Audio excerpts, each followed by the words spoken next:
Hawks fans, it is draft week. And actually, this week has massive implications for the Atlanta Hawks as articles forecast a big test for the Atlanta Hawks front office going forward. Now, of course, this week it is draft week, and we are certainly excited. There you see Zaccharie Risacher in last year's draft. But this week for sure is draft week. We're going to talk about Onsai Salah and the rest of the group. That means Bryson Graham and Peter Dinwiddie. We're going to talk about the front office as it stands right now, or what we all see currently. And we're going to just talk about some draft decisions that they have to make going into draft day, as well as what does July 7 has to do with the Atlanta Hawks and what they got planned for the future. We have so much to talk about. The draft is 2 days away, so we're super excited for that to go down. I am super excited to see what we're going to do with the 13th and 22nd pick in this year's first round. I'm pretty sure that the Atlanta Hawks have a lot going on, so let's just go ahead and just jump right into it. Really quickly, let's go ahead and just want to thank everybody for watching my content, or our content, I should say. Myself and Chris Tipmore, everybody at Digest Media, we thank you guys for rocking with us, chopping it up with us and stuff like that. Super excited. I think right now we are sitting at about 1,700 and I think 63 subscribers. So definitely thank you for that. That is definitely cool. Again, 2,000 subscribers before the start of next season is the goal. Hopefully, actually, I want to get to 2,000 by the draft night. We definitely are excited for what we got going on. And of course, with the Atlanta Hawks, we definitely have a lot to talk about. And I've said going out of last season, especially once we had the Atlanta Hawks have gotten rid of their then general manager, Landry Fields, and brought in Onsai Salah. And I said that they were going to have to get something done. They had even spoke to the fact that they were planning to bring in a president of basketball operations. So I knew from that point on, the Atlanta Hawks were going to have to work extremely hard this offseason. Fortunately for them, their offseason started at the beginning of the playoffs, of course, due to the unfortunate exit by the Atlanta Hawks. So we understand, what this has to go, what this implies for the Atlanta Hawks. Like I said, this has massive implications for the Atlanta Hawks. And I'm going to explain to you guys basically what the test looks like. I mean, and you already know the draft. Of course, that's coming up. Moves after the draft, free agency. Of course, we just saw that Kevin Durant is now a Houston Rocket, which is major news across the NBA going into the NBA Finals yesterday. So again, with that, we know that there are going to be some more major things coming down the pike. Now, let's go ahead and just jump into the front office. You dig what I'm saying? Talking about the front office as it stands. Of course, we have Onsai Salah, who is our general manager, who has taken over for Landry Fields. Interestingly enough, Onsai Salah and Landry Fields both were promoted to this position with no previous general manager experience. So again, with the Hawks going into this situation, I'm pretty sure that they are confident in what they're doing. I squint my eyes at the fact that you would get somebody with no kind of experience in the GM role, but nonetheless, I want to see how this works out, and I'll explain later.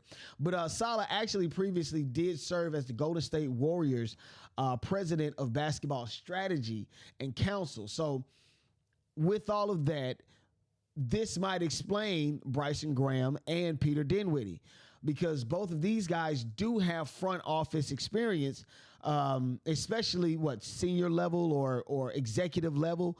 Of course, Bryson Graham, senior vice president of basketball operations for the New Orleans Pelicans, started off with he was with them for 15 years, even served as the general manager last year during their time, last season or whatnot.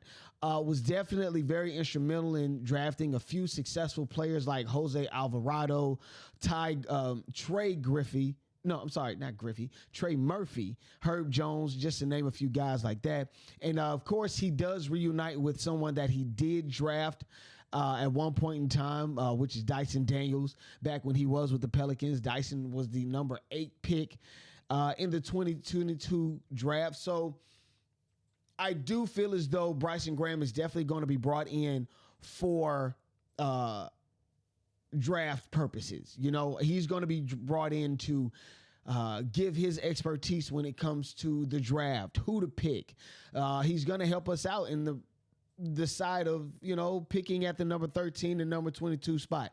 Again, myself and Chris Tipmore have definitely come on here multiple times and spoke to the fact that the Hawks could potentially trade away that number 22 pick for bench help or a veteran presence. But again, he could come in and explain to us that might not necessarily have to be done. And I'll explain that later on, because that actually has something to do with July 7th, the date that the Atlanta Hawks must honor coming up soon. And I'll explain that even further. But even going forward, you got Peter Dinwiddie. Of course, Peter Dinwiddie, you know, he comes to the Atlanta Hawks with 5 years of executive experience for the 76ers. Before Philly, he was the senior vice president of strategy and analytics. So with all of that, he definitely is going to work closer with Coach Quin Snyder. They have plans on improving Coach Quin Snyder's offense, making it more fast-paced, more centered around Trae Young. So we know that these guys have their positions for a reason, mainly because Ansai Salah wants to create a more collaborative effort. I do believe that they still have plans on bringing in a president of basketball operations. So that would make sense, be that, you know, Bryson Graham is a senior vice president of basketball operations. So we know that there's going to be more coming into this fold, and I'm excited for that. Now, the Hawks, again, like I said, they have the number 13 and number, oh yeah, I didn't put up Brother Dinwiddie, but you get what I'm saying. You know, Peter Dinwiddie, him having his role in improving the overall team. I don't want to just limit it to the offense. I want to keep it at the team in general on both offense and defense, because, again, we want to make sure that we're not in the play-in, but more in the playoff situation. All right. Now, again, going forward to the draft this year, the Hawks, they do have the number 13, number 22 pick. And I have a question for you guys. Is this deja vu? Because the last time the Atlanta Hawks had two first round draft picks was back in 2019. Now, we remember back in 2019, we ended up drafting DeAndre Hunter and Cam Reddish. And I feel like those were two good drafts at the time. Unfortunately, Cam Reddish didn't necessarily pan out like we liked him to. He actually ended up going to the Lakers, and from there, I haven't seen where he's ended up at. I would expect for him to still be playing in the NBA. Who knows? But DeAndre Hunter, he eventually showed himself to be pretty decent, but still kind of left a lot of Hawks fans wanting more. So, of course, with him, he ended up going to the Cleveland Cavaliers. There we brought in Larry Nance. No, not Larry Nance, but the other guy, the three-point shooter. Name skips me. But either who, we did send him there. But the point that I'm bringing up is the fact that these guys, they have to make a very informed decision at the number 13 and number 22 position. Okay, the Atlanta Hawks, they definitely want to make sure that they're capable of bringing in somebody that is going to pan out for the future. How the Atlanta Hawks are going to basically set themselves up, not for just this year or for the next 2 years, but the next 4, 5, and 6 years.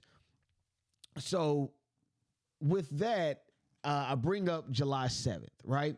Now, on July 7th, the Atlanta Hawks, I'm bringing it up really quickly. Yeah, so July 7th, the Atlanta Hawks, they basically created a $25.2 million trade player exception. So that's a TPE, which expires on July 7th. And as a part of the so this is something that is a part of the DeJounte Murray trade.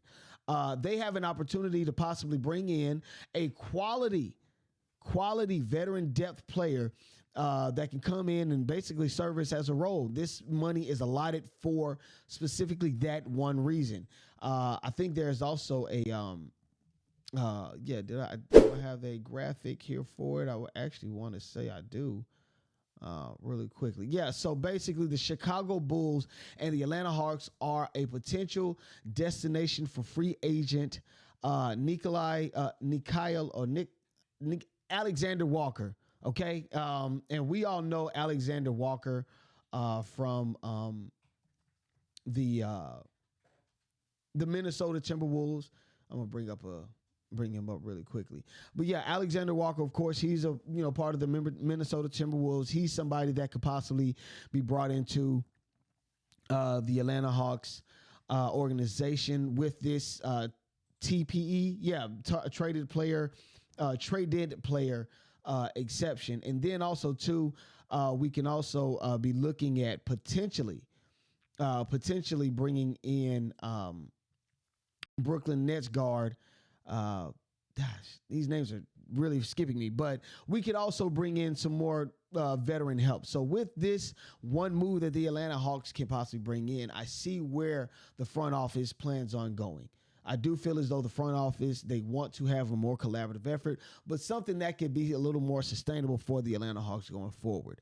So with all of that, again, we can only wait until the draft comes down because I believe that's going to give us somewhat of a blueprint as far as what the front office plans on doing going into July, August, September, just the off season or the free agency era period or whatnot, because the Hawks, they have to get it done. Like I said, got to make sure we're in the playoffs and not the play in. But either way, you guys tell me in the comments, let me know what you feel, who we should bring in. And also too, if I forgot some of your favorite players, let me know in the comments. Yeah, y'all can just have at it. But anyway, my name is Walter. This is Atlanta Hawks Digest, and I'm signing out. Peace.